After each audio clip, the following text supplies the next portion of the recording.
Donc je vais vous présenter la position des pays DOC au niveau du marché du blanc. Donc plus globalement, au niveau de nos chiffres clés, nous avons un territoire de production de 90 000 hectares. Donc sur les 4 départements du Languedoc-Roussillon, nous représentons un tiers du vignoble du Languedoc-Roussillon et un dixième du vignoble français. Voilà. L'encépagement du vignoble du Languedoc-Roussillon est un atout formidable. Et j'y reviendrai tout à l'heure. Nous avons une offre de 56 cépages possibles sur les 3 couleurs, puisque la force des Pays d'Oc, c'est sa diversité et sa richesse, aussi bien en rouge, en blanc qu'en rosé. Donc nous avons accès aux vins tranquilles et récemment, la nouvelle OCM en 2008 nous a donné accès aux vins mousseux de qualité. Les Pays d'Oc, c'est 2700 structures, donc 2000 caves particulières, 250 caves coopératives et 400 metteurs en marché négociants qui font l'activité, la dynamique économique de notre label. 5,7 millions d'hectolitres, ce qui fait un équivalent de 760 millions de bouteilles, 60% des IGP françaises, 92% des vins de cépage IGP françaises, premier exportateur français en volume, 3e exportateur français en valeur et 5e exportateur mondial de vins de cépage à l'échelle de nations. Voilà. Nous sommes exportés dans 170 pays. Donc vous avez sur cette slide la démonstration du berceau de notre mixité et du berceau de nos vins de cépage. L'encépagement du vignoble du Languedoc-Roussillon est pour nous un atout formidable, puisqu'il est en totale complémentarité avec nos AOC, qui font la culture de nos terroirs et la culture de notre vignoble au niveau du Languedoc-Roussillon. Mais toutefois, la demande des vins de cépage a permis une émancipation qualitative à notre vignoble qui nous a donné un potentiel et une dynamique économique extraordinaire, tout à fait en complémentarité avec nos AOC. Voilà. Le cépage est un indicateur de goût et il est donc devenu un critère d'achat primordial pour nous et puis un critère primordial de territorialité, puisque la politique des Pays d'Oc et la croissance des Pays d'Oc a été basée essentiellement sur une politique de qualité. Donc le label Vins de Pays d'Oc, qui termine son 25e millésime, a été créé en 1987 à l'initiative donc du président Gravejal et de Robert Scali.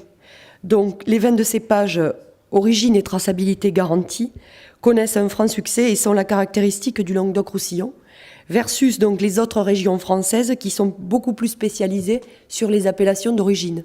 Nous sommes le seul vignoble français où la majorité des vins sont des vins à origine IGP et non pas AOC. Voilà, ce graphe illustre la montée en puissance du label depuis 25 ans et le blanc représente en moyenne 21% de notre production avec 1,2 million d'hectolitres, soit un équivalent col de 160 millions de bouteilles. Donc c'est une proportion qui reste stable. C'était déjà le cas des 21% en 97-98, année où nous faisions en production totale 2,9 millions d'hectolitres. Donc c'est un potentiel qui reste à peu près fixe au niveau de la production. Donc les ventes se sont développées avec le même dynamisme sur toutes ces années sur les 3 couleurs. Et ceci prouve l'intérêt de pouvoir faire des gammes sur les 3 couleurs pour les producteurs et les metteurs en marché. Donc vous avez devant vous les autorisations de cépage que nous pouvons faire sur la production de blanc, sur l'IGP Pays d'Oc. Donc vous avez en violet sur ce graphe les cépages nouvellement ajoutés à notre cahier des charges. Donc nous avons la possibilité de produire 27 cépages blancs sur l'IGP Pays d'Oc, 23 cépages principaux et 4 cépages secondaires. Donc on appelle les cépages secondaires les cépages qui sont destinés à l'assemblage et qui ne peuvent pas être étiquetés sur les étiquettes de l'IGP Pays d'Oc. Le maximum en proportion des cépages secondaires est de l'ordre de 50% dans les cuvées d'assemblage. Voilà, en termes de volume, Évidemment, c'est le chardonnay et le sauvignon qui occupent le plus de place dans notre offre et sur le marché. Ce sont les plus plantés et tout simplement les plus demandés par le marché.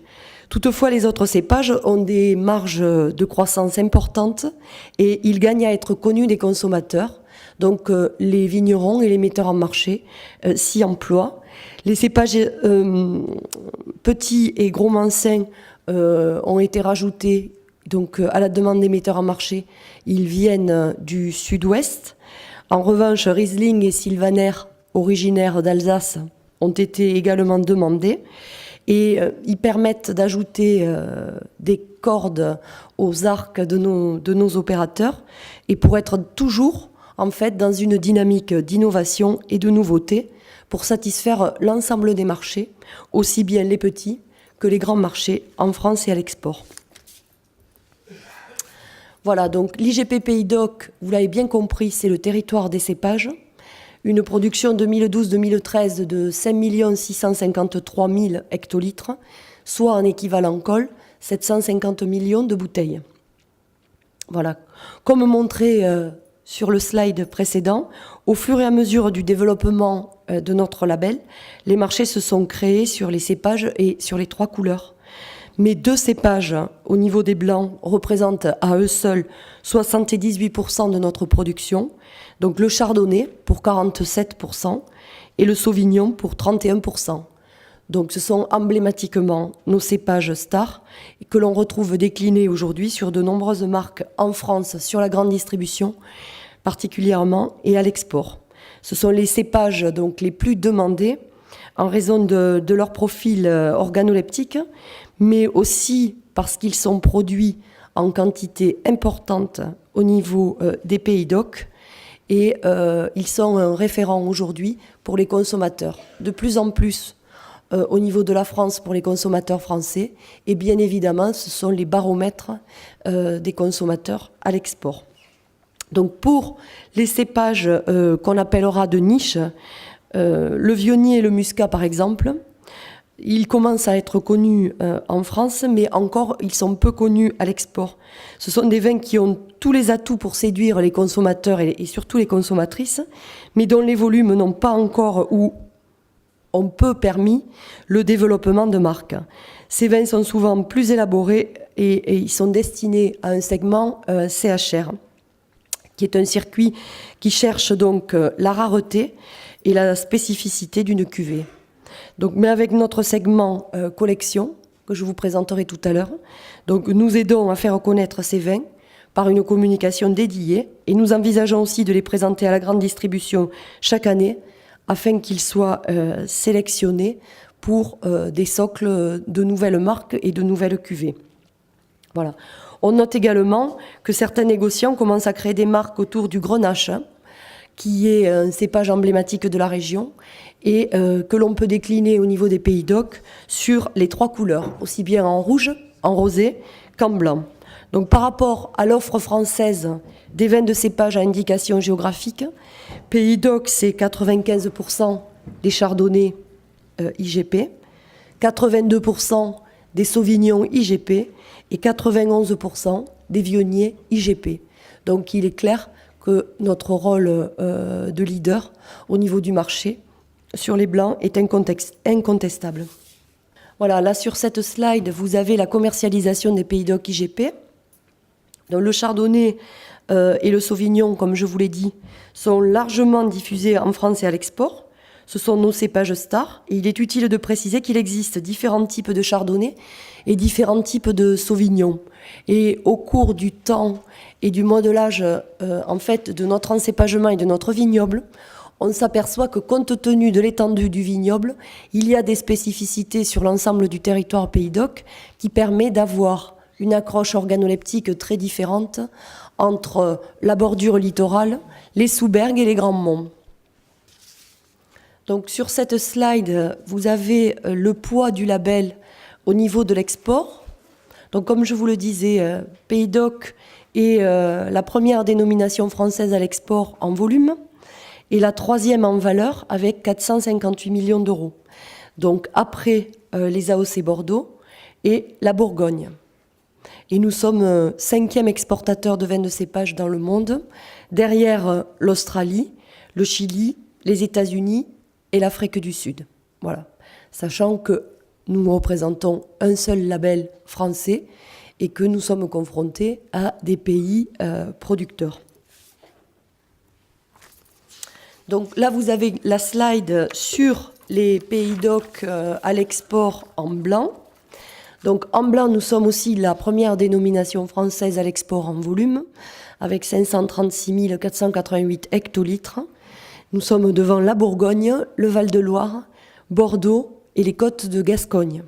En valeur, nous sommes 4e, donc nous avons du chemin dans la valorisation de notre gamme en blanc.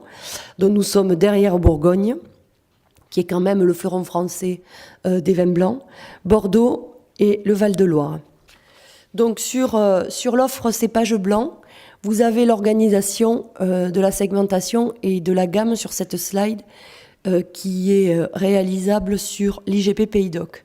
Donc le socle que nous avons appelé séduction est un socle de vin facile d'accès qui permet une déclinaison, notamment en bag-in-box, très importante. C'est une consommation familiale décomplexée, mais toutefois peu identitaire. Donc ce n'est pas un segment qui, au niveau du label, est poussé particulièrement. C'est un segment qui nous sert de clé d'entrée et de vecteur de commercialisation. Voilà. Ensuite, vous avez le segment style, dont on a pris quelques exemples, qui est un segment de marque commerciale à large diffusion, mais beaucoup plus identitaire et beaucoup plus important pour nous, pour lier le cépage à notre territoire, ce qui est absolument fondamental, avec des spécificités de gamme beaucoup plus sophistiquées que ce que l'on peut trouver en séduction. Et enfin, le dernier étage de notre pyramide, qui est notre offre en collection. Donc sur ce segment-là, on peut parler de cuvées pour amateurs avertis, de consommation plutôt hédoniste, avec des réseaux de distribution beaucoup plus spécialisés. Donc les collections sont élues chaque année. Il s'agit donc des hauts de gamme des pays DOC, qui sont nos véritables ambassadeurs et sur lesquels notre politique de communication et de promotion s'appuie énormément pour montrer le travail remarquable qui est fait au niveau de nos vignerons, de nos caves coopératives et de nos metteurs en marché sur ce segment. La présence, je dirais, d'éléments climatiques très différents que nous avons sur le vignoble nous permet d'avoir d'abord une linéarité de production sur les pays DOC. C'est très rare, voire jamais arrivé que nous ayons des problématiques météo qui nous fassent une catastrophe générale sur le vignoble. Donc cette possibilité de production, compte tenu de l'étendue du vignoble qui va du Rhône donc jusqu'aux Pyrénées, nous permet d'avoir une linéarité de production et de pouvoir être un approvisionnement de qualité très sûr pour nos opérateurs. Ça, c'est ce qui fait la force, bien évidemment des pays DOC. Voilà. Et sur évidemment les 3 couleurs, compte tenu de la diversité de notre encépagement, qui est aussi une grande force.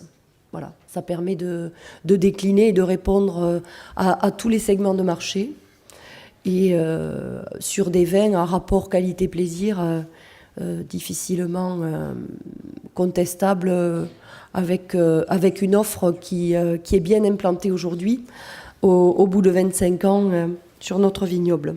Voilà.